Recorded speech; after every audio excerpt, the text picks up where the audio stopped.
Hello, welcome everyone. I am Helen O'Brien. I'm the CTE and Career Coordinator for Aragon High School. And thank you for coming tonight. This is our first time we've ever done this. It's Stay in the Bay with 100K. And myself and my counterpart, Nancy Kane from San Mateo High School, we've been working on this since the spring. So let me see here. Here we go. So first thing is I'd love for everybody to take out their phones and silence them. We have some really important information. We don't need any ringing phones or barking dogs or anything like that. Okay, so what's CTE? CTE is Career and Technical Education. It's a required program here at all of our schools in the district. Some of our students go on to take a second year in their CTE path. Our district offers 5 different paths at the different schools: arts, media, and entertainment, engineering, architecture, and green construction, health science, and bio and medical technology, hospitality, tourism, and recreation, and information and communication technology. All of these paths are represented in our lobby tonight. So students, ask yourselves, what kind of person am I? Am I a risk taker? Maybe an entrepreneur? Or am I the type of person who needs a little more stability in my life? By 2020, 4 out of 10 Americans will be contract employees. What's a contract employee? Someone who's not really an employee. A company hires you to do a certain period of time job. Maybe you come in to do a job for 6 months and they let you go. So this is the face of the new gig economy. So, hey, I just got this gig. That's what they're calling it. When you're self-employed, guess who pays for your medical and dental insurance? You do. Who contributes to your retirement? You do. And when you call in sick, do you get paid? No. If you're the type of person who needs a little bit more stability, look at your future career as a total package. Tonight, you'll hear about salaries, how much jobs are paying. Keep in mind, when you're employed at a company, you need to look at everything. Look at paid time off, vacation and sick pay, medical, dental, vision benefits, as well as your retirement plan. All of that together, along with your salary, makes up your total compensation. You'll hear from people tonight who started out on one path and ended up on another. That's okay. It's okay if you don't know what you want to do for a career. I often tell students it's easier to know what you don't want to do than what you do want to do. All of your schools have Naviance. If you haven't checked out this free tool, take time to look at Road Trip Nation and Strengths Explorer, plus other tools on this site. If you're not familiar with Naviance, go to your college and career center and someone there will be able to help you. This is your time to explore. We will also hear about job projections and the labor market. Our goal tonight is to educate you, students and parents, about career paths where you don't need a 4-year college degree. So with that, I'm going to introduce a couple of people. Now, this first gentleman, Jose Gonzalez, calls us today and let us know he has to work tonight. So, a little bit about Jose. Jose went to San Mateo High School right here, and he graduated in 2016. That's 3 years ago. He, after high school, he took a year off of school and he worked at In-N-Out Burger. Not really sure what he wanted to do. He applied to different jobs. Finally, after about a year, he thought, I'm going to go to CSM and figure it out. Now, as a young boy, he always loved trains. His 3rd day at CSM, he got a phone call, and he got the job at Caltrain. He started as a Caltrain conductor. This would be 2 years ago now, right? Because he was at CSM, he's took a year off. He's been there ever since. He's been promoted to engineer, and all of his training has been on the job with some classroom work. I'm happy to report he has full benefits, a 401k, and he earns well over $100,000. All right, next person we have is Nicole Aissa. Come on up. Hello, good evening, everybody.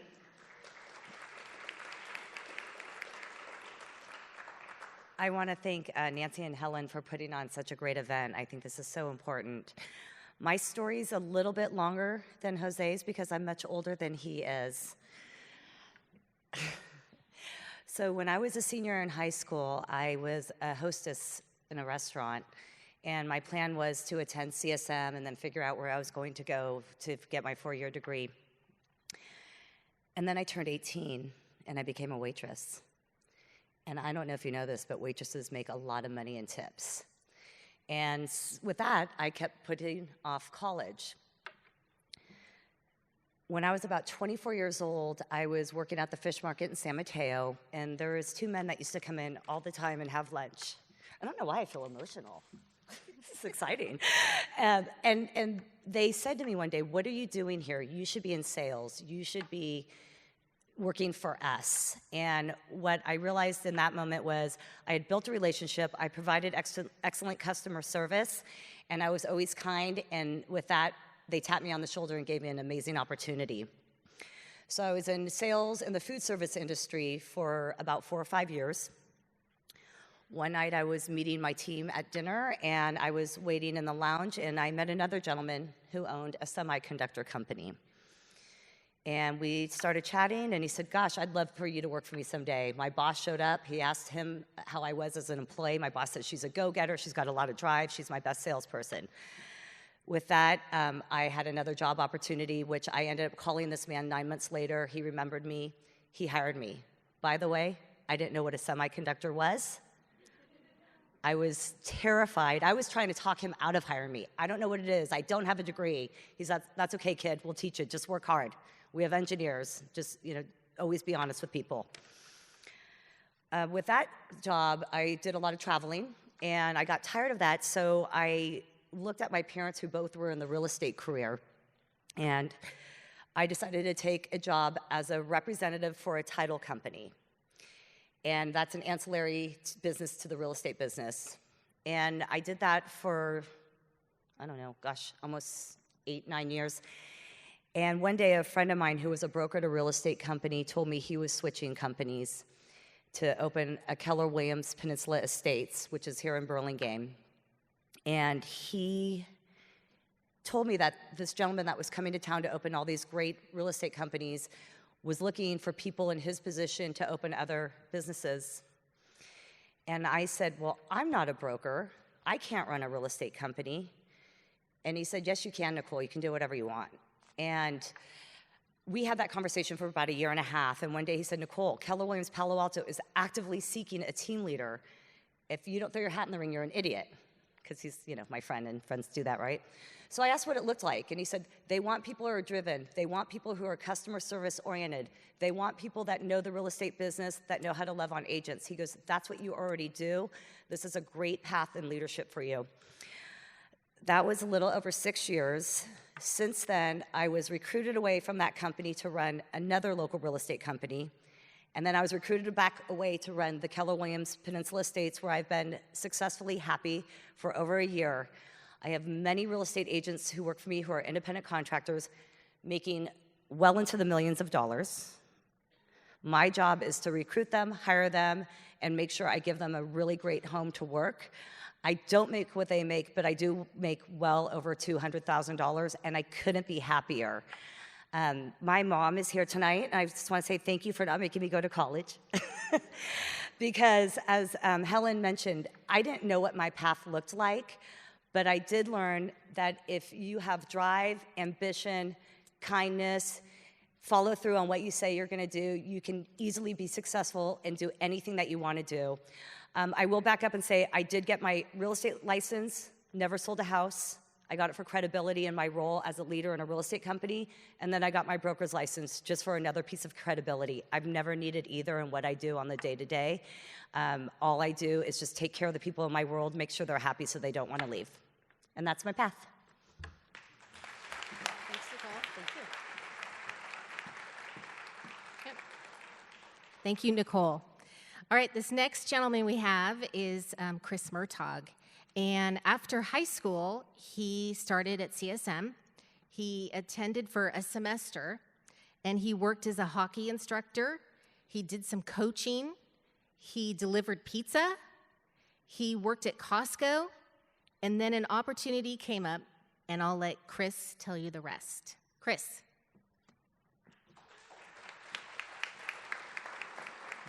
Good evening. When I was a kid, I loved to take things apart, could never put them back together. Going through school was never my thing.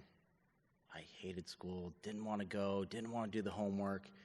And when I went to CSM, same thing.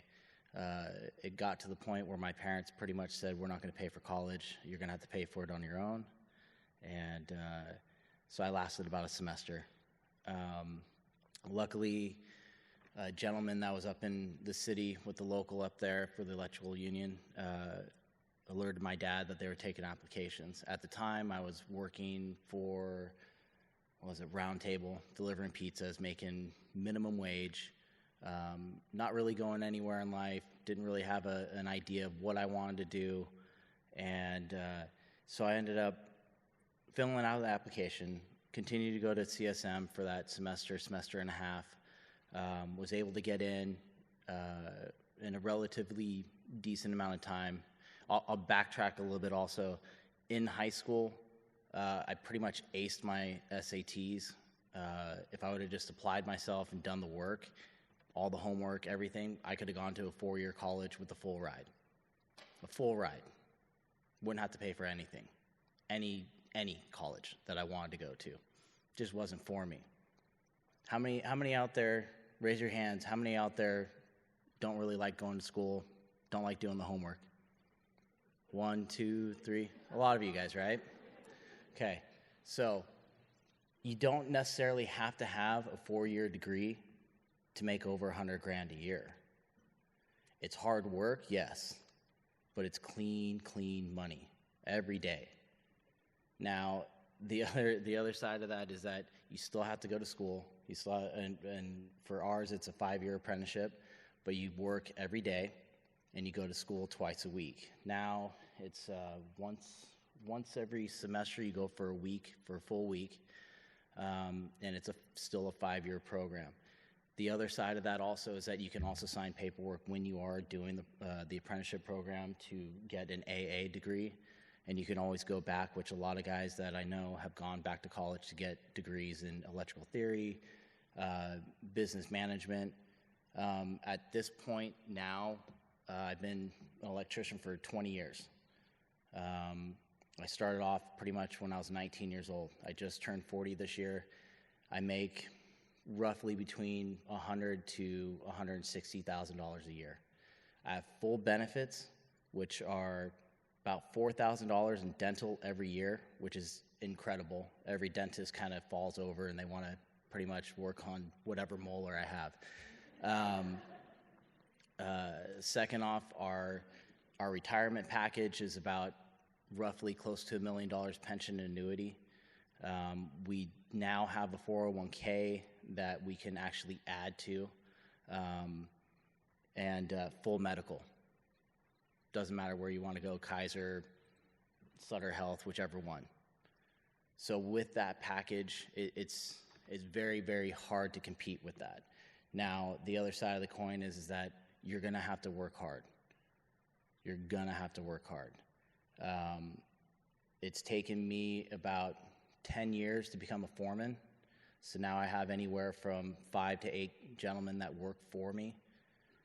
I work 35 hours a week. Anything above and beyond that is time and a half, Saturdays, if I work overtime during the week, is double time. And you're looking at somewhere in, what, the 160, closer to $200 an hour. So you can work, you can go to a 4-year college, do all of that. You can go and do an apprenticeship, which is amazing. It's going to open a lot of opportunities for you. I mean, my path wasn't the path I was going to do. Really wasn't. I wanted to be a hockey player, wanted to go travel the world doing that. Didn't happen. But with what I do now, it affords me to do the things that I want to do. It affords me to race motorcycles for 5 years, pay for it on my own. It pays for my vacations. And my path really wasn't the traditional one, and your path may not be the traditional one also, but it just depends on what you want to do with your life. So, you know, blue-collar work, it's hard work, but with good knowledge of it, good work ethic, you'll get there. So feel free to, you know, talk to any one of the people on this panel tonight. Ask all the questions that you can. There's one thing that I'll leave you guys with, and it's something that I tell every single one of my journeymen that work for me. The only stupid question is the one not asked. There's no such thing as a stupid question. So it doesn't matter, you know, if you think in your head, hey, I shouldn't be asking this, I'm just going to get laughed at. Ask the question, because it might be one that somebody hasn't heard before, and they'll have an answer for you. Thank you very much. Have a good evening.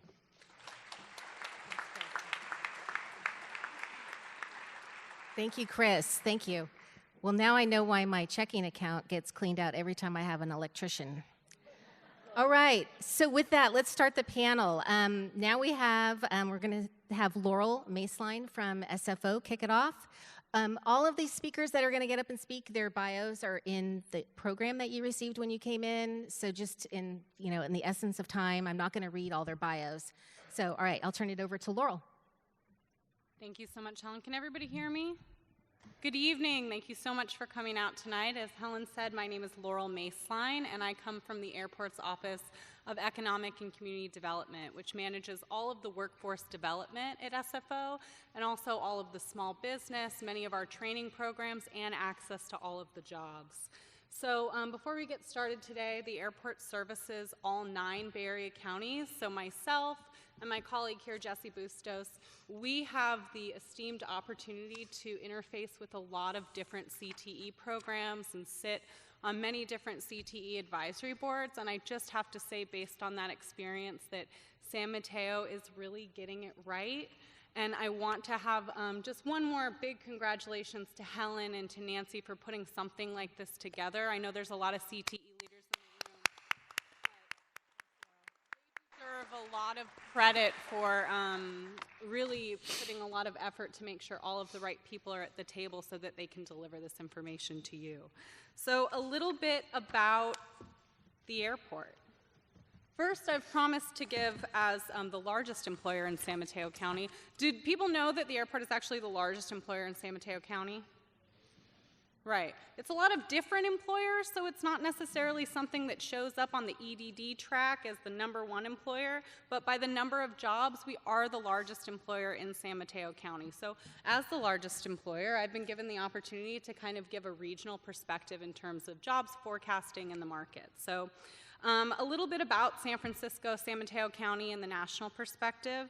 The national unemployment rate is 3.3%. California's unemployment rate is 3.5%. San Francisco's 1.8%, and San Mateo, even lower, is at 1.7%. Essentially what that means is we are in a full employment economy. Everybody that wants a job, for the most part, and there's many caveats there, has a job. So what does that mean for all of you? It means it's literally the best time ever to graduate high school and be in this job market. And there's many different things working to your advantage. You have choice, and we're going to talk a lot about that choice tonight and the different career pathways that exist for you. there are higher wages, and companies are having to not only give high wages because it's the right thing to do, but to compete with each other for all of you for new talent, right? And then finally, employers are investing in career pathways and trainings and leveling up in career development in ways that they never have before. So if you get into the electrical union, if you get into a large company like Kaiser, SFO, United, the opportunity to level up and learn a new skill exists in a way that it maybe didn't exist 20 years ago. So just to drill down a little bit about the airport specifically. Like I said, we're the largest employer here in San Mateo County. We're also the 7th busiest airport in the nation. 57.7 million passengers last year, which was a record for us. 46,000 jobs in essentially every industry sector that you could imagine. An airport is like a small city. 46,000 is also about the same size as the city of San Bruno. And as a result, we have everything. We have everything from executive leadership to ITT to, of course, aviation and hospitality, to every trade imaginable. If a car breaks at the airport, it goes to the airport mechanic shop. We have electricians.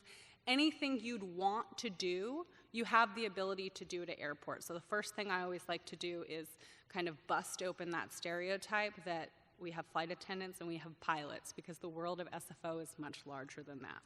In terms of our forecasting, we will also be adding 5,000 jobs to the airport economy by 2024. So a really good time to be identifying airport pathways and looking at different opportunities for you. There would really be no time to stay in the Bay better than this one right now.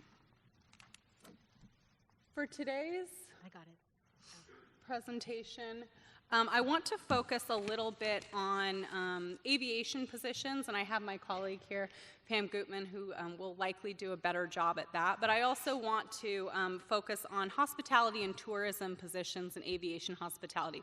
Do we have any participants here in our CTE programs that are hospitality specific? All right, so I'm talking just to you right now.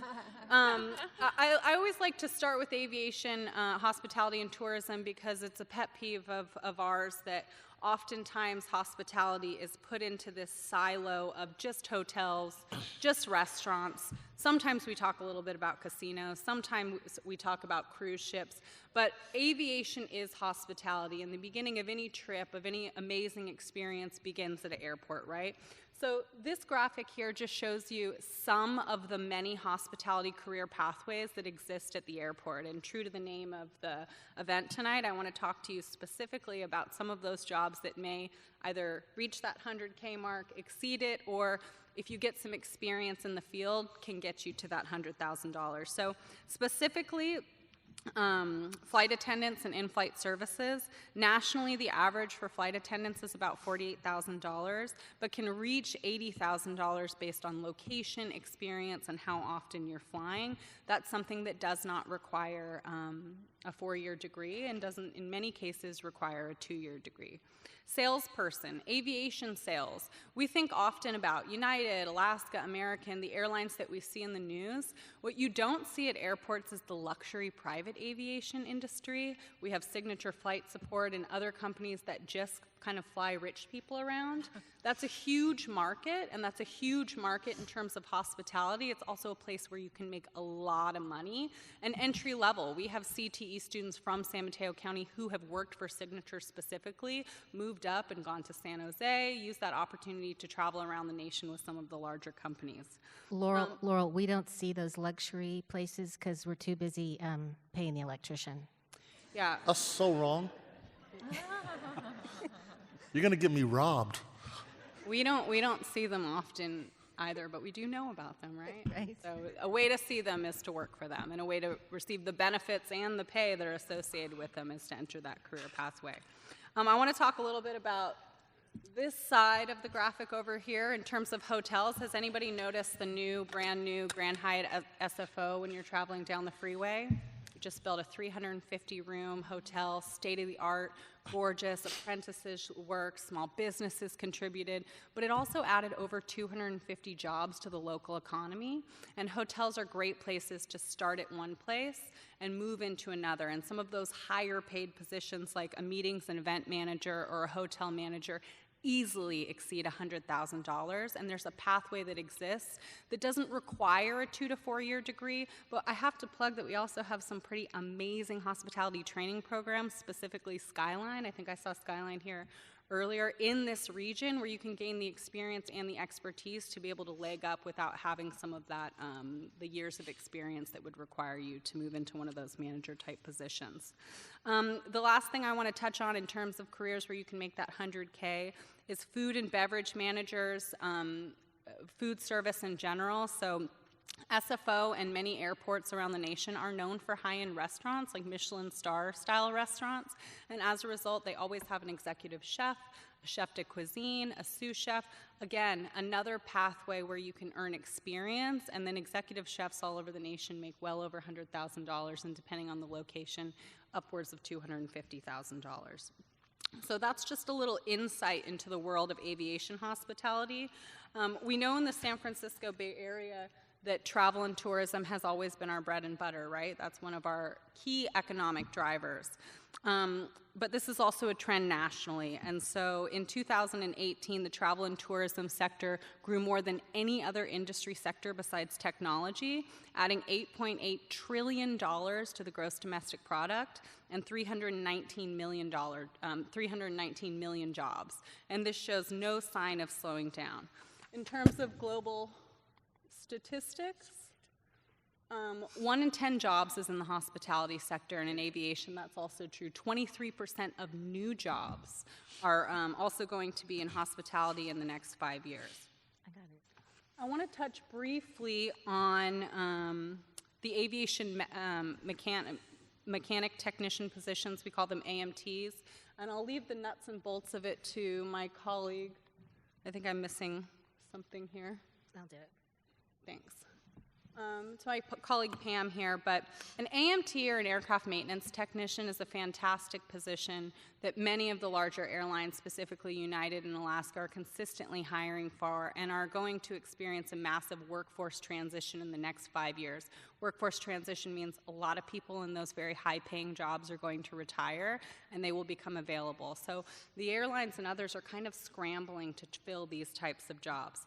An AMT, or an aircraft maintenance technician, basically maintains and repairs aircraft. They're similar to a mechanic, but on an airplane.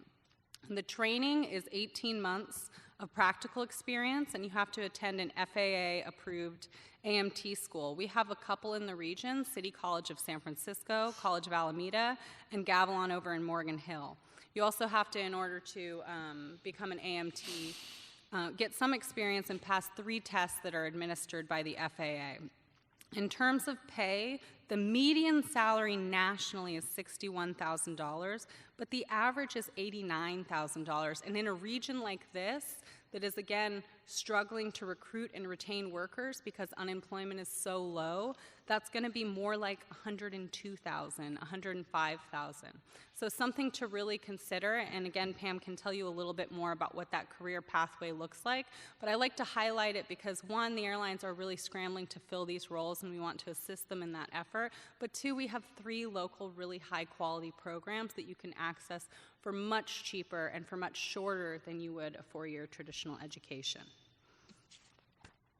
Finally, I want to talk a little bit about ways that you can access the airport as an intern or through kind of a trainee opportunity. The airport has 300 interns and trainees annually, largest internship program of any airport in the nation. We actually take many interns from the local San Mateo schools in all 9 Bay Area counties, and I think we have one here tonight. Jesse, is Rosie still here? Miss Rosie? So Rosie... She's over here. Raise your hand over She's here. hiding over Are you here, hiding Laurel. out, Rosie? Okay, so over here in the corner, we have one of our star interns here, San Mateo resident. Let's give it up for Miss Rosie. Rosie was a referral to our summer high school internship program, came to us, worked 10 weeks over the summer, and actually had the opportunity to work in our airport director's office. So our airport director is like pretty important, right? He's in charge of 46,000 people. I always say he's like kind of like at Apple. If you saw Tim Cook walking around, the employees know who the director is. And Rosie is directly involved with that office, which is a really big deal. It was such a big deal. I don't think we've had a high school intern there, at least in the 7 years that I've been at the airport. So Rosie assisted the director's office over the summer, and then she was given the opportunity to continue her studies into the school year, and she still remains with the Airport Commission today. We've worked around her schedule because we really saw the add value of Rosie and what she was able to bring to the table. I always like to point that out with internships. Internships are not just a feel-good thing that we do as companies. Internships add actual value, time, money, and profitability to the organization that you work for. So big thank you to Rosie for being here as a real-life example of our summer high school internship program working. We'll start recruiting for that program and all of our programs, our summer college internship program, our program called Career Connect. It's employment track, college track, and custodial trainee program, which is for 18 to 27-year-olds specifically, except for college track, who have decided not to pursue a 4-year or even a 2-year degree and are looking at career pathways specifically. That position pays $22 an hour and is between 20 and 35 hours a week. Some of our internship benefits are career exposure. We do professional development tours, meet and greets with senior staff, tours of the airfield, volunteer opportunities, mentorship. We offer free transportation in the way of Samtrans tokens or free BART for the entirety of your internship. So I always tell students, in terms of your transportation, if it's free, it might actually be you making money as opposed to another internship where you have to pay to commute. And then finally, we offer free business clothes in the way of vouchers to all of our interns. So over 300 of them have access to that benefit in recognition. People start at different spots, and we make the assumption that most 16-year-olds don't have a professional office wardrobe just hanging around. So myself and my colleague Jessie are here today to advertise this opportunity to you and also to speak to you one-on-one if you have interest. Again, our interns do a variety of things. They work in guest service, where they wear this fancy uniform and walk around the airport and help customers prepare for their summer travel. They carry an iPad and they tell people where they need to go. They assist with really complex problems. I always say it's the perfect opportunity right before you enter the world of work because there's so much problem solving involved. That's one of our opportunities in hospitality. We've also had San Mateo students, specifically from Burlingame, come to our ITT section and actually help code and build applications. They built something called Chatbot. We have our positions in the medical clinic. We have a medical clinic on site at SFO. It's kind of like a mini hospital. We have SFPD positions. Any pathway you can think of, again, we're like a small city that you're interested in, I encourage you to approach myself or my colleague and just ask us about it and see if there might be an internship match, either for the upcoming summer or for the academic school year. So with that, I thank you so much for the opportunity to be here today and provide some perspective. And I'm happy to hand things over to... Thanks, Laurel. We're going to turn it over to Nanette Solvason. She's going to come up. Yeah, I'm glad I'm going to have to follow you.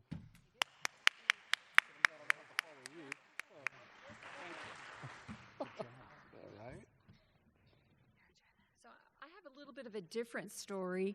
I was really touched by the previous students who talked, and before I had this job as a regional director for the California Community Colleges, I used to be the dean of biohealth at Foothill College. So the division had the Department of Biology and all the allied health programs that are at Foothill College.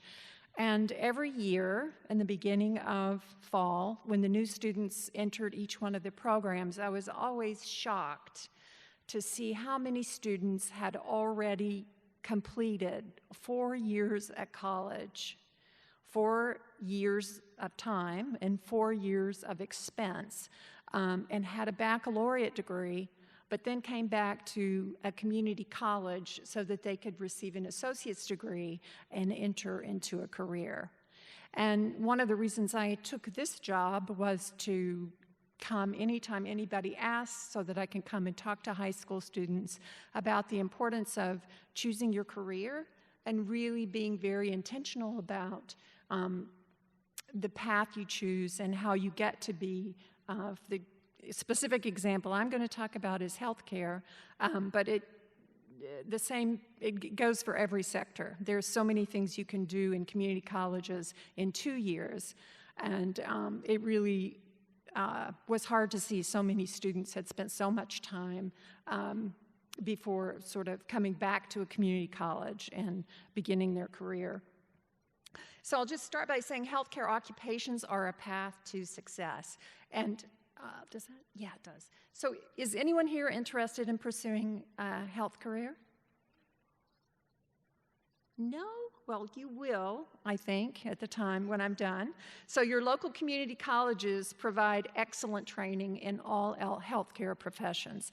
And you're especially lucky in this part of the Bay Area because the highest density of really excellent healthcare programs are around in San Mateo, Palo Alto, Foothill College, De Anza College, and so on.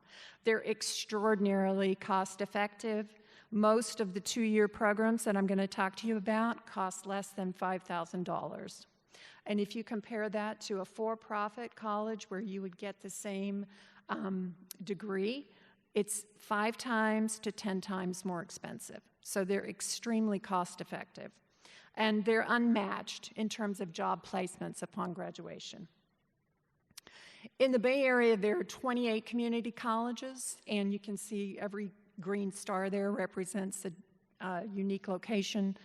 And they all have health programs, but they don't all have all health programs. So you have to be sort of a good investigator once you decide which health career you want to pursue. You have to do a little bit of digging to find out which community college has the health program you're looking for. So I'm going to now shift to specific healthcare careers, and these were chosen because the students upon graduation earn the highest. These are called Gold Star programs by the California Chancellor's Community College Chancellor's Office, and that means the students who graduate from these programs are employed quickly in this profession upon graduation. They have a significant increase in their earnings upon graduation, and they all earn a living wage upon graduation. So all of these programs were selected because they are Gold Star programs according to the California Community College Chancellor's Office. So sonography, some of you may be more familiar with the term ultrasound techs. Radiologic technologists, these are also called X-ray techs. Respiratory therapy, of course everyone knows nursing, dental hygienists, and paramedics. So if, for example, you were interested to pursue one of these, you can see here that there are multiple colleges that have these programs. And I don't think, do I have a pointer? No pointer. Okay. Well, I'll just point out that you can see under sonography, Foothill College has a program. Under RadTech, Foothill College has a program. Respiratory, Foothill College has a program. Nursing, I didn't list all the colleges, but there are 18 community colleges in the Bay Area that have nursing programs. Dental hygiene, Foothill College has a program, and paramedics is also at Foothill. Now, I'm really not trying to sell Foothill. I know that's what it sounds like. But what I'm going to do at the very end is actually go to the Foothill website, and I'm going to show you how easy it is to drill down for whatever program you might be interested in, to look at the details about the prerequisites that you're a student or you would need to have before you started the program, right? So because Foothill has all of these programs, I'm going to focus on Foothill College. But you can see the other colleges are City College, Merritt, Kenyatta, Cabrillo, and they're sprinkled all across the Bay Area. So I do want to make some general comments about these disciplines. These are the same disciplines that I talked about a minute ago. In terms of PRE-REQ, that stands for prerequisites. And you can see just by scanning down, there are prerequisites to these programs. Remember, these are healthcare programs, and so you need anatomy and physiology, you need medical terminology, you need to be a good communicator. So depending on the program you pursue, there could be as long as 2 years worth of prerequisites, but some programs have just 1 year prerequisites. The cost, as I mentioned before, all of these programs are less than $5,000 except for dental hygiene, which is closer to $10,000 because of all of the small equipment, the equipment you have to buy to be a dental hygienist. But of course, you keep that equipment when you enter into that field. So I feel remiss to talk about this without talking about the fact, and you can see the column that says impacted. All of these programs are impacted, which means there are more students applying to these programs than there are positions for. So you can't just assume that you're going to apply, and then the first year you apply, you're going to get into the programs. And I always tell students, there are so many programs all over the Bay Area, you need to apply to whatever discipline you're interested in, as many of those programs as there are across the Bay Area, to increase your likelihood of getting in. And at Foothill, we often had students who would apply repeatedly for 3 or 4 years before they finally got in. The median salary upon graduation. So this is actually taken directly from a database that the Chancellor's Office keeps, where they actually track the salary of students, our students, upon graduation. And you can see the median salary immediately upon graduation for sonography is already over 114,000. And then you can scroll down and see the other salaries. I will add that these are often when people graduate from these programs, they are initially hired on a per diem basis, which means they're not hired immediately as full-time. So the salaries are a little bit suppressed. But what you can see, I think if you look on to the right, is the median salary in San Mateo County for these positions. And they're all over $100,000. Except for respiratory, close to $100,000. For paramedics, I left this median salary blank, and that's because so many paramedics ultimately go on to the fire department. Most fire departments require that students first be trained as paramedics, first as EMTs and then paramedics. And the fire department have, I'm sure all of you know, excellent benefits and excellent salaries. So it's really difficult to say exactly what paramedics make because they can either go and work for ambulance companies or for the fire department. So my advice to you is to call your community college counselors if you need help. All the colleges are just sitting on ready to give you advice, to walk you through how to apply and help with every step along the way. And community colleges really are invested in all students and are committed to equity in terms of success. They want every student to be successful and spend a lot of time thinking about how to ensure that happens. And in a minute, I'm going to visit the Foothill College website so you can actually see, if you're interested in one of these programs, how to look in more detail about it for yourself. And the final thing is, if your high school is interested in developing a health pathway and they don't seem to know how to make much progress, you can call me. And that's one of my responsibilities, is to help the high schools establish these things. So is there a way that I can go? This is going to be very quick. Can I? Okay, that's it right there. Right there. Yeah, I'm trying to sorry. Okay. So again, I am really not pitching Foothill College, but because there were so many programs that are housed at Foothill, this is a good way to show you how to do this. So I just logged into Foothill College, and you can see here, most community colleges now have, with certain restrictions, 2 years of free admission. So even though I said the programs are less than $5,000, they can even be quite a bit less than $5,000 if you're able to go to school full-time and you meet the criterion. So for example, if you were interested in looking up, let's say, respiratory therapy, you would go to here, programs and courses. Okay, now you just scroll down, you can see the list of all the programs that they have at Foothill, alphabetically.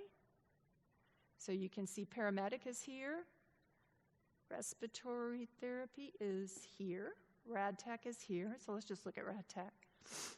Okay, so this tells you these are the details about the next year application, right? So you can they tell you, describe the career opportunities, the number of units, the degree requirements, and you can see here are the program prerequisites. And now you can see all the classes that you would take. So it's very easy for you on your own, and I encourage you to do that, to actually look and do a deep dive when you choose, if you choose a health profession. And also, a lot of these programs have sort of orientations for students who think they might be interested in pursuing the career, and those things are also posted on each college's website. So, and if you have questions, you're welcome to ask me. I'm happy to help you. Thank you. Yeah. Thanks, Nanette. All right, next up we have Pamela Gutman, who's going to talk to us about aviation, drones, aeronautical. You want to come up, or do you want this? Okay.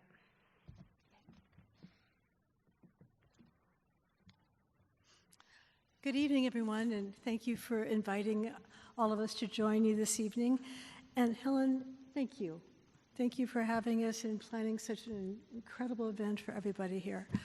I'm Pam Gutman, and I am from the community colleges here in the Bay Area, representing advanced transportation and logistics. But what I wanted to do before I started that discussion was share some of my thoughts about what it was like sitting where you're sitting way back in the day when I was thinking about the future. I didn't know what I thought about a career. I knew what my parents thought I should do. I was supposed to be pre-med and be a doctor and do all those things that they had never really done themselves. And I didn't realize that at the time. But I decided, to go off to college, which I did. I put myself through school, and I was working in the hospitality industry, working full-time as a waitress, hostess, etc. And that's what actually kept me in school. Because when I was working in a restaurant, working as a cocktail waitress, in those days people smoked a lot, so it was just terrible. You came home smoking, smelling like an ashtray. That made me think I didn't want to do that the rest of my life. I wanted to do something else. I wasn't quite sure, so I began to explore what I wanted to do. And little did I know at the time, I was riding a little Vespa motor scooter. I couldn't afford a car. To get around to college and such. I didn't realize then that riding that Vespa motor scooter would actually come back to be a big part of my career in transportation, because later on in life, I actually worked in the Vespa motor scooter factory in Italy for a year. And that was something that I always wanted to do, is work overseas. And these little pieces began to kind of fall into place as I was exploring careers and life in general. And one thing I learned was whatever I learned, the skills I developed, no one could ever take that away from me. I could provide value and work and make a living and be independent as long as I had that ambition and drive to achieve and learn and develop skills. And in the transportation sector, it's hard work. But if you like to fly, if you like to drive, if you like to move things around, if you like to fix things, if you're curious, if you want to find solutions, the transportation industry is a very exciting and dynamic place to think about a career. At the community colleges in the Bay Area, there are 14 that have automotive programs. And at those programs, you learn how to do a lot of different things in terms of fixing, repairing, and maintaining an automobile, a truck, transit bus, rail, aviation.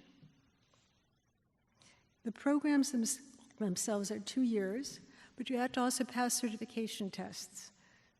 And they're challenging. In aviation, for example, the tests that you learn, have to study for and prepare for, you have to learn very extensive and in-depth knowledge about different areas that the FAA has decided you must learn. So yes, you have to study and prepare, but guess what? When you graduate, You can go anywhere you want in the world. You have a job that will take you to whatever country, whatever city, whatever location you want. You will never be out of work. There will always be a job for you. So at our colleges, in automotive, for example, you can learn all about alternative fuels and electric hybrid. Electric cars are the hot thing right now. If you want to be in a, have an IT car, it's definitely the Tesla. Whenever I show up on a campus with a Tesla car, everybody goes crazy for it. All the students are just overjoyed to see it, to check it out. Parents are thrilled with it because they realize that in transportation, we are in a very big transition with technology. So in addition to traditional automotive, internal combustion engines, electric vehicles, semi-autonomous vehicles, all of these new technologies are exciting and fun to learn about. Even in auto body and collision, you have to learn about sensors. You have to learn about calibration and how to put all that together. In aviation, we have the glass cockpit, avionics, all kinds of new technologies that require you to maintain a continuous excitement and enthusiasm for your job. Continuous education and training is part of this world. You will never be bored.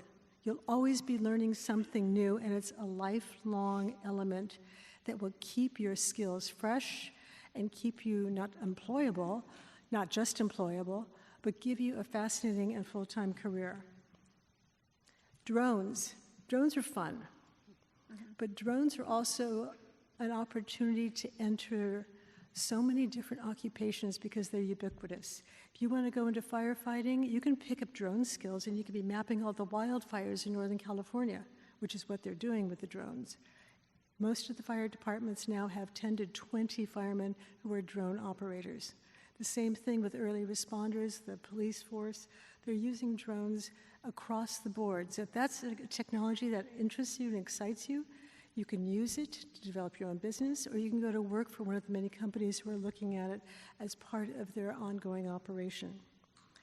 Also, as part of this, our partnerships with our employers is a very critical component to what the community colleges do in technical education, because we're very pragmatic. We are giving you the skills to get a real job now. So it's very important for us, and that's part of my job, is to make sure that our auto programs, for example, are aligned with what's going on with the cars that are on the road today, to make sure that our curriculum is keeping current with all the new technologies on the road. But it's important to also look down the road and keep your eye on the horizon. So having a partnership with Tesla, for example, is a very critical part of our programs. Tesla Academy is now at Evergreen Valley College down in San Jose, and they're teaching advanced electrical courses to our students who apply to do the START program there. And the Tesla program is challenging. You have to work hard in that program. You start at 8 in the morning, you go home at 5 at night, but most of the students stay later to actually get prepared for the next day.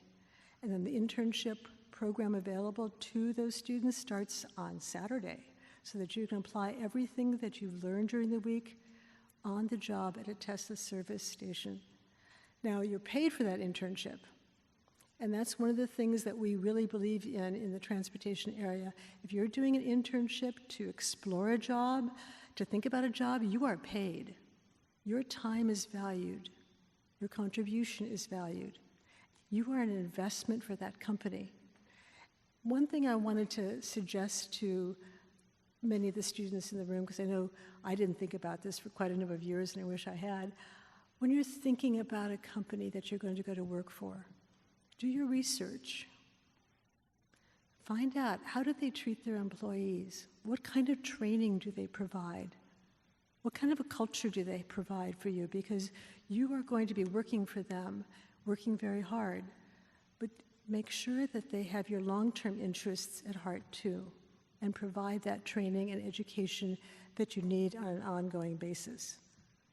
And if you should choose to go on, maybe for a 4-year degree, if that's what you decide. In fact, some of our automotive students who, for example, a couple of them from De Anza College went to work for Lift Level 5, their R&D company in Palo Alto developing autonomous vehicle systems. They only had 2-year degrees. But once they got into that company and saw what was going on, they got so excited, they wanted to get into that upper level pathway. And guess what? Their education for the 4-year degree is being paid for by the company. So take a look at that. I didn't think about it initially, and I wish that I'd had, but I pass it on to you. Because for some of our students, when they go to work for a company, they're happy. In the automotive industry, there are so many different opportunities, which I'll talk about in a moment. But let me see, this will advance. Oops. Did it die? There it goes, thank you. So I wanted to actually share with you some of the actual job openings and starting salaries, because I know that that's very important. Now, the starting salaries for many of the jobs I've talked about don't quite hit the $100,000 mark per the statistics that we have, but many of them push it pretty hard. But in some cases, especially with the aviation technicians, yes, the starting salary is between $66,000 and $71,000, but in the Bay Area, because there's so many job openings for these jobs, the actual starting salaries are going much higher. And if you do well in the first couple of years, the $100,000 mark is very easily attained. So in the automotive technology area, the median starting salary is about $48,000 to $52,000. In the heavy-duty mechanics, and these are the diesel mechanics, and diesel is transitioning to more electric. So the type of training that those companies are now offering is actually focusing on electric vehicle technology as well. So if you go to work for one of the transit agencies, for example, in the area, they will be providing to you additional training for electric vehicle technology. Auto body collision and repair, they are desperate. They have lost so many people to retirements already. The openings there are actually much higher than the numbers are reporting, and they are desperate. They're actually competing and offering all kinds of incentives and bonuses and all kinds of things to attract young people into that industry. And again, the technology is impacting them very highly, so some of their older workers really need to get upskilled as well. So some of our programs are focused on helping those workers transition into these new technological levels. Aviation mechanics, we have 4 colleges in the Bay Area. Laurel already identified them for you for a city college here at the International Airport in San Francisco, College of Alameda over at Oakland Airport. Those are the 2 schools that are closest to you. Both of them have FAA certified training programs. It's a very rigorous course. It's very challenging, but again, if you go through the 2-year program and pass there's 4 certifications that are FAA required and hands-on practical exam as well. You have a job with one of the major airlines. You can go around the world, wherever you want to go, and have a lifelong career. And very quickly, in terms of salaries, for an AMT, you're going to be hitting the $100,000 mark very quickly. In automotive, I just wanted to go into the numbers a little more because even though the starting salary is between 47 and 52, I wanted to dig into those numbers a little more because it depends on where you work in automotive. If you work for one of the big dealerships versus working for one of the big manufacturers, there is a difference in the salary structure. There's also a difference in how broad that career is. You can go in as an automotive technician, but there are different pathways that you can get into as a result. You can, the master technician, for example, in the automotive industry, with just 5 years experience here in the Bay Area, the salary is around $140,000 plus housing with some of the employers. That's nothing to sneeze at. One of our students down at Monterey Peninsula College who graduated from the 2-year program down there, in 5 years, he and his wife bought a house. Now, they worked hard and they saved very vigorously, but they bought a house in 5 years. When I heard that, that just made me smile because these young folks are really hardworking and they're very diligent and they're making their life very successful. And they already have a house just after 5 years. The other big jobs there in the automotive area include service advisors, shop foremen, service managers, sales consultants, and of course general managers. So there's a large career spectrum for you to consider with those jobs. We're also developing a new pathway for technicians in automotive because of all the advanced technologies. And this is more of a diagnostician, advanced electrical pathway. And this is also because of all the new technologies and semi-autonomous driving that. And those jobs, we don't have the exact numbers on that as yet because the companies are all Silicon Valley companies, to be honest, and they don't share that information with us, but they've hinted that they're at least 20% above the regular technician pathway to start. But they won't give me the specific data, unfortunately. Now, in aviation, as both Laurel and I have mentioned, those jobs basically for the aviation and power plant technicians are about $110,000 after the first 2 or 3 years, and they ramp up from there. And of course, I know there's a couple of folks interested in being pilots. Pilots, co-pilots, flight engineers, those median salaries are over the $200,000 mark. Same thing with air traffic controllers. So there are lots of jobs in the aviation industry that are extremely well paid, that are there waiting for you. There are hundreds of job openings in the Bay Area in aviation, and we need to have a better pathway with the high schools for those jobs.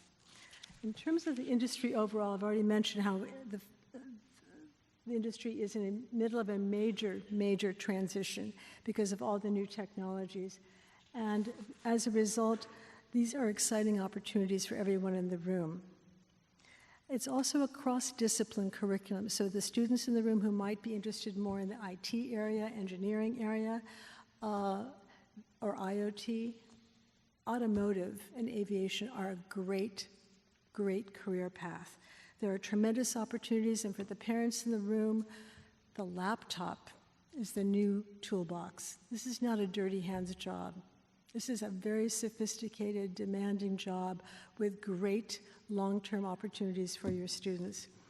So in closing, I just wanted to again reinforce the fact that this particular industry really stresses continuous education and training. That is part of this industry. That is part of your futures. If you have any questions, we have a table outside. I'll be very happy to speak with you further. Thank you. Thanks, Pamela. And without further ado, we've got another electrician. Okay, we've got Steve Booker, Registrar and Political Director for IBEW Local 617. He's actually going to cover all of the unions tonight. All right, Steve. Good evening. My name is Stephen Booker. I'm a business representative for the International Brotherhood of Electrical Workers, Local 617. We represent 1,700 union electricians, sound and comm installers, and air train technicians. That's the people mover that's like BART out at the airport. I also sit on a committee, a steering committee for a trades introduction program. That's a 5-month class at the College of San Mateo that covers a plethora of trades. It goes over a little electrical, a little plumbing, a little carpentry, so on and so forth. So if there's anyone that's interested in being in the building trades, I will be available outside after this panel discussion is over. So, but in the essence of time, I'm just going to cover a little bit about being an electrician and how I started my career.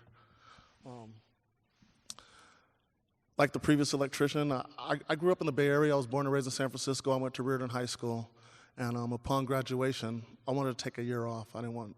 Reardon was a little strenuous, a little taxing, and my parents didn't. They wanted me to go to college, probably like everybody's parents want you to go to college and be successful. So I couldn't live in my parents' house and not do what they wanted me to do. So I joined the military. I joined the United States Air Force. Traveled halfway around the world and back. I played soccer for the Air Force in Europe, so on and so forth. Desert Storm, Desert Shield vet. And I realized that the Air Force wasn't something that I wanted to do for a career, so I came back home, and I started going to the College of San Mateo, like many others, and I was taking administration of justice classes. I figured that just getting out the military, that would be a natural transition to be a police officer. As I'm taking these classes, I'm carpooling with a buddy of mine, and he's encouraging me to take the test to become an electrician, and I'm arguing with him. I'm like, dude, I don't have any experience in that. I don't know anything about that.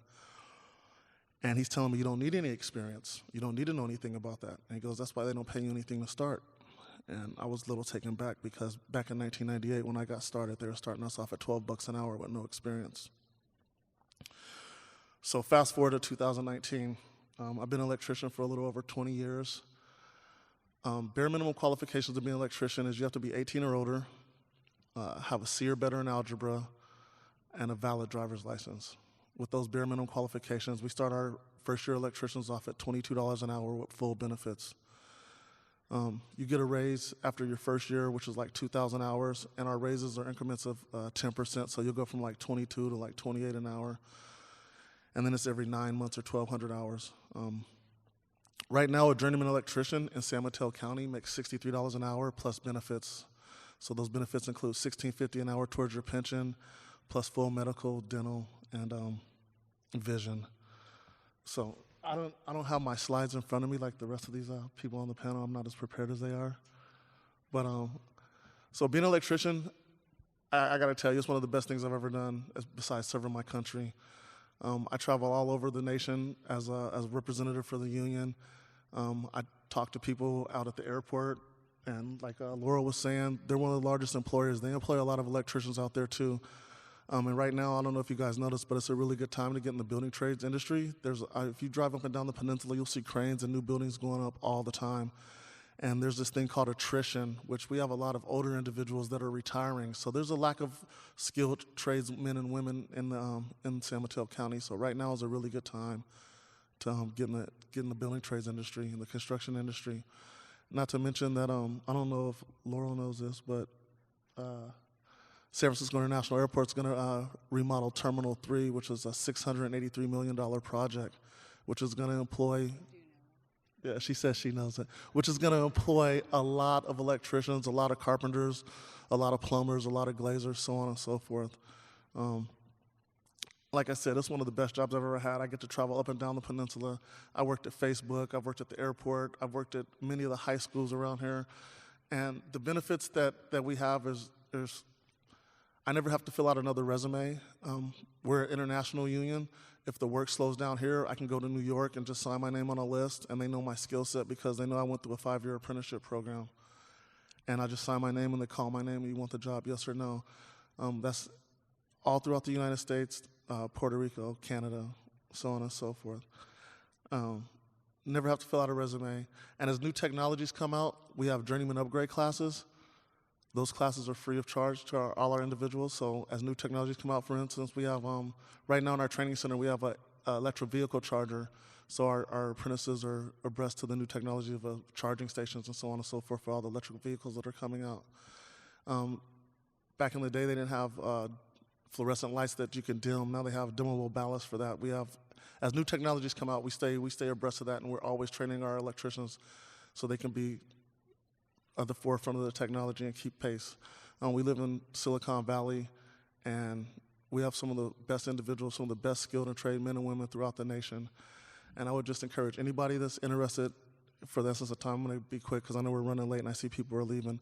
But if anybody wants to talk to me about an opportunity in the building trades, I will be out there. I have flyers, I have business cards. I will answer any of your questions. But like I said, 18 years or older with a high school diploma, a C or better in algebra, and making $100,000 is not a problem. I think Chris Murtagh was being a little generous when he said he does like 100 to 160, because I know electricians right now that make more than doctors. You know, I know some electricians are making $200,000, $300,000, $400,000 a year with a high school diploma and a C or better in algebra. So, like I said, I know it's getting late, so I'm just going to be brief and sweet and quick, and I'm going to let you guys get to Chris.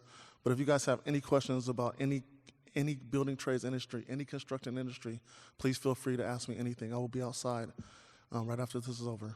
So thank you for your time, and pass it on to Chris. Thanks, Steve. All right, I'll turn it over to Chris.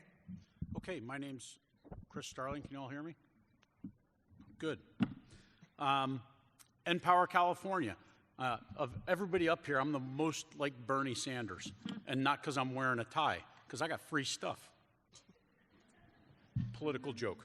Anyway, I spent 26 years in the Marine Corps. I developed a great sense of humor, but more than that, I have a passion for supporting veterans and young adults. And I remember what it was like to leave high school. I remember watching my kids leave high school. My oldest son was born in Oakland. He just got his first job doing cybersecurity offensive cybersecurity with a top secret clearance in Orlando, Florida. I don't even know what the heck that kid does, but it sounds pretty cool, and he's pretty happy down there. So I'm going to talk a little bit about technology, and we're in Silicon Valley, so that makes sense. I work for Npower. I'm the executive director of Npower California, and Npower California is part of a larger enterprise. Npower is headquartered in New York City. We're in 7 different states, and that should be on the map up there, and it's right behind me.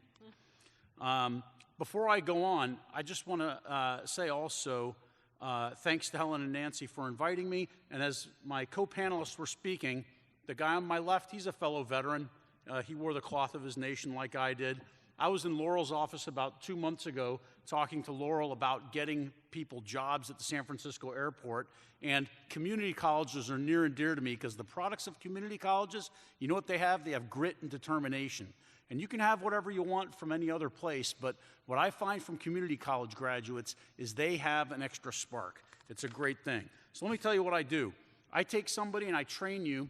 I take a veteran or a young adult, age 18 to 24, from an underserved community. I'll train you up in 16 weeks to be a CCENT, Cisco network technician, and I'll also get you IT, information technology, fundamentals certified. Those are 2 industry-recognized certifications, and with those certifications, you can get a job. Once the instructors are done with you, I hand you off to my placement team. I have a placement team that goes out, forms relationships with tech companies, and gets you a job at those tech companies. And that's this, we recruit, we screen, and we put people in place. Some of the stats, 80% of students that take our class complete it. They either go to a tech job or they go back to school because they're primed to go to school. They get a 52% increase in salary on average after they've completed the training and go back into the workforce. And 65% of our students come to us, they don't have a job. They're unemployed. I also draw your attention to the female statistics. One area that's underrepresented in technology is women.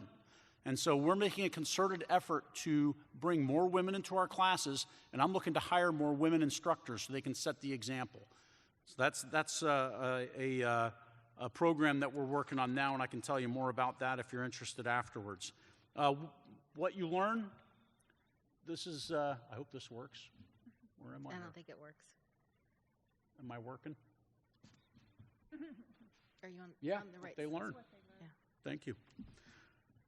If you know all this technical gobbledygook, and if you're a parent here, probably that's like, I'm not sure what that is, and your kid's going, I know that, I already know that, I did that. These are the things that we teach, tech fundamentals. Every Monday is Professional Development Day.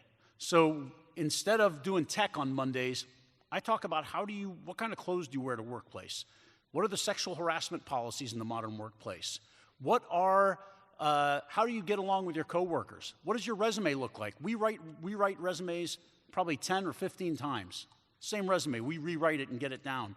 And we mock interview all of our students so they're ready to go to job interviews. What makes us unique? There's a couple things. First of all, we give certifications that meet industry standards. These are needed by employers. Secondly, I have a dedicated social support manager. She's here tonight, Emily Bolanos. If you go up by our table, you'll meet her. She looks at people that maybe there's housing distress, maybe there's economic distress, maybe there are other things, health situations, and she has a whole ton of resources that she can refer people to or help people while they're in our training, and maybe even before they get in our training, fix some issues before you get into a pretty rigorous program. We put veterans and young adults in the same classroom. And this is really great because veterans coming back from overseas, they're a little older, a little more mature, and they have a natural bent toward leadership and mentorship. And they bring those young people up. And those young people that are in the class, they're hip and very cool, and they help those veterans reintegrate back into civilian world after they've been in the military for a while. It's a really good dynamic in the classroom. And then we also have program and placement under one roof. There's a lot of code boot camps out there. Hey, congratulations, good job. You learn how to code. See you later. And thanks for the tuition check. There's a lot of placement places. Sometimes you sacrifice part of your paycheck. A headhunter puts you in a job. We have both of these things under the same roof. And remember, we are free, and I'll tell you how we fund that in a minute. We also have, when my placement manager gets you in a job, you don't apply on Monster.com or Indeed. He goes and visits someone like Laurel, and we get a competitive advantage because we go and talk up our students, and we know they're disciplined. We know they've worked hard. We've watched them for 16 weeks. So somebody like me that's been around the block a few times can say, you know what, I'm bringing you a good product. Trust me on this one.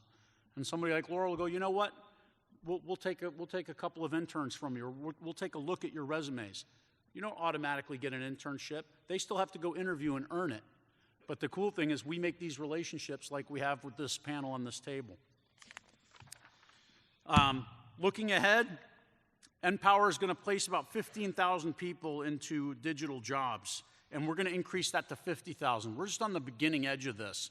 I have plans to expand to Oakland, and I just signed for an office space and a classroom in San Francisco. And for community colleges, I'll be talking to you because I love being on a community college. So if there's a classroom or two that aren't being used, I might go in there and seize that objective. That's a military joke. You can laugh. I'm not going to seize the objective. I used to do that. I don't do it anymore. Okay, so roles for our alumni. Here's some of the jobs that they go to, right? Help desk technician, basic stuff. This is not rocket scientist. Steve Jobs is not going to jump out of my classroom and invent the next cool gizmo device. But we have some basic courses, and you go to basic jobs. I'm going to talk about some examples in a minute. And then I've got some advanced courses, security analyst, network technician, information security analysts. Like those jobs, when my kid was born, they didn't even exist. And now he is one of those things. So for you young people, you think there's cool jobs out there? There'll be even cooler jobs 25 years from now when you have kids. Maybe it won't even take that long. Okay. Let me go to my, can I have that slide with my students on it? Did I just zorch past? There they are. Okay, so right there to my right, to your left, that's Christian. Christian's a young adult. He graduated from our program, IT Fundamentals. You know where he works? San Francisco Giants. You know who sets up all the VIP TV screens, the people that fly in Signature Air and go and sit in the VIP boxes?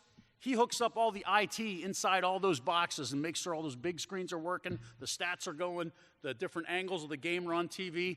He loves his job. He makes about $60K a year, basic IT stuff. But the cool thing, he's in position to advance up from that. He's not going to stay stuck there. He is going to prove himself. He's going to further his education through other tech training, and some of it might be supplied by the Giants. Often the employers do that, like we talked about. And he's going to move up in the organization, or he's going to move to something else. But he loves his job working at the ballpark, and he goes to the games for free. That's a net savings of a lot of money. But baseball is expensive. In the middle, her name is Rhea. Rhea is a military spouse. We train military spouses for free in addition to the veterans, right? She went through our program. She got a job at Robert Half Technologies out in San Ramon, $60,000 a year. And to my left, that's Kyrie.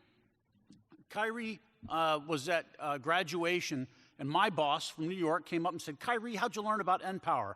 And he looked at her and he kind of said, you know, the director of my homeless shelter told me about Npower.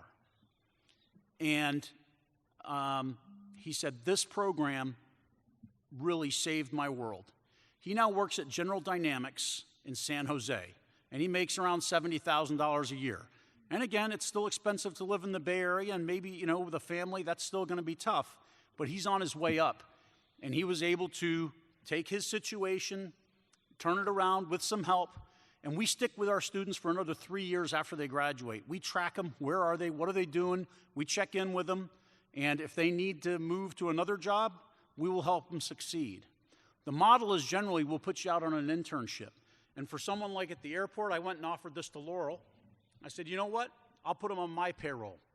You hire them and let them come work for you for 7 weeks, and I'll pay them with an Npower paycheck. And if you like them, you keep them. And if you don't, you send them back. And I'll brush them off, remotivate them, and put them back out there again on the job market, because that's what we do. And we stick by our students, and we work hard for them, we advocate for them, and we want them to have a competitive advantage. Technology is a place where you can do it. I would say that if you're one of those kids that has a hoodie and plays a lot of video games, you probably know a thing or two about hacking into stuff. You can probably do this kind of job. I know that in the Marine Corps, we use GPS, mortar ballistic computers, all sorts of high-tech gadgetry. Not the common tech guys. The average infantryman or artilleryman is using technology. So I can retool that, redirect it, and put somebody out into a good job, and then we stick with them and support them. That's called wraparound services. My social support manager, my placement team, and I'm interested in every student. And that's how come I know these three. They're a couple of my stellar performers. So with that, what are the jobs that'll make you 100K? That's the next slide. Well, they're up there. You've heard of these before: systems analyst, network architect, information research scientist. Those are all the jobs. After you get a few more certifications, you can move up. Next slide. And then I'll show you some partners. These are people that give us money and say, you know what, you're doing goodness. You're bringing goodness into the world, and we have a thing called corporate social responsibility. And we want to give back where there's good things being done. And that's how we're able to have electricity in our building. We rent, so we don't pay the electric bill. So, and so these are our partners. And here in the Bay Area, you're going to see me out wearing the leather off the bottom of my shoes, gripping and grinning with people. I'm out aggressively looking for sponsors. So if you're from a tech company and you do corporate social responsibility, or you're the COO or CEO, I'm going to come shake your hand, and I'm not shy about it. And I'm going to say, I want you to support my program because we do good things. The other thing is we're a Department of Labor partner. We get $400,000 from the Department of Labor, and once we put somebody in a job and they work for 2,000 hours, they become an IT generalist, apprentice, and they get a certificate from the Department of Labor, from the government. That's pretty cool. That goes in your resume. So being a Department of Labor partner is a pretty good thing. We are legitimate, we do good work, and we are free. And so if you're interested in talking to us, I've got Corey Hashimoto, who's my recruiter. He's back here. And I've got Emily Blanas, who's my social support manager, who makes sure everything's good to go with every student. And with that, I just want to thank you all again for allowing me to be here. And we'll hang around and have more chocolate chip cookies till they're gone. Thank you, Chris. All right, so that ends our program. Thank you, everyone, for coming. And if you can fill out your cards that you got when you walked in, there's like a survey on your way out. Drop them off in the box.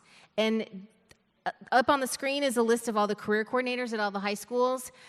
Definitely get to know these people because we are connected with all these other people. So if your student's interested in something that was spoken about tonight, definitely come find us. Thank you. And I think some of the tables are still open if you want to check in, but that's it. Thank you so much for coming.